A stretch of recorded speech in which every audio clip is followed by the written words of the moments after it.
তোকে নাচতে দেবে না রোশনাই। এরা চায় না তোর জীবনে কিছু ভালো হোক, তুই এগিয়ে যাস, প্রতিষ্ঠিত হোস। এরা তোকে দমিয়ে রাখতে চায়, কারণ এরা ভাবে সফল হবার অধিকার শুধু এদেরই আছে। তুই এখন কি করবি রোশনাই? নিজের অধিকারের জন্য লড়াই করবি, না সবকিছু ছেড়ে ছুড়ে চলে যাবি? কি করবি তুই?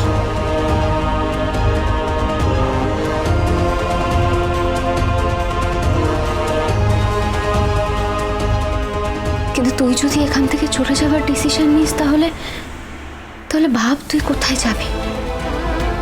জন্মের পর বাবা, বড় হওয়ার সময় আত্মীয় স্বজনরা, আর যখন বড় হয়ে গেলি তখন তোর মাও তোকে ছেড়ে চলে গেছে।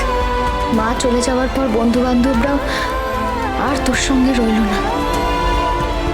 আর তো যাবার কোনো জায়গাই নেই তোর, স্যারজির কাছেও না।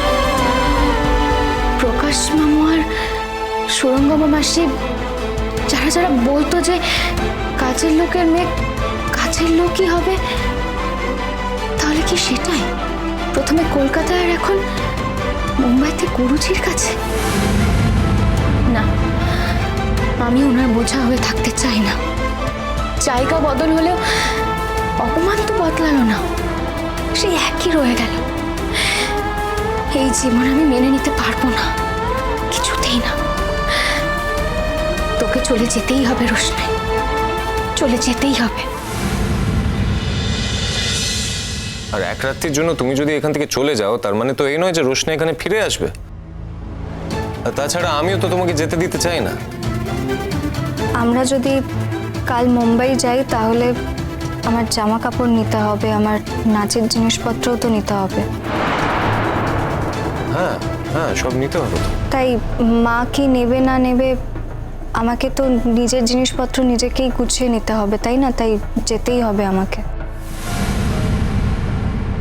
ঠিক আছে, তাহলে তুমি মন খারাপ করো না, আমি তোমাকে পৌঁছে দিয়ে আসবো। কালকেই আমরা বেরোচ্ছি তো, আমি এক্ষুনি টিকিটটা বুক করে দিচ্ছি। আমার টিকিট কাটতে হবে না, আমার টিকিট ওই ইভেন্ট থেকে কেটেছে, তোমরা খালি তোমাদের টিকিটটা কাটবে।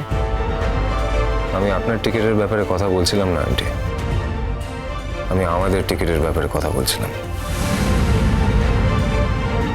সেম ফ্লাইট টিকিট, এই যে আমার টিকিট।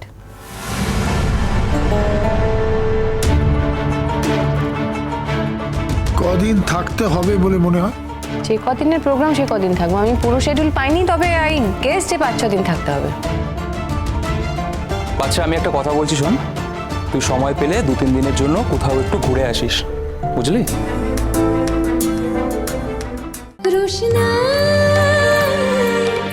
রোশনাই সোম থেকে রবি প্রতিদিন রাত 10টায় স্টার জলসায় ও ডিজনি প্লাস হটস্টারে।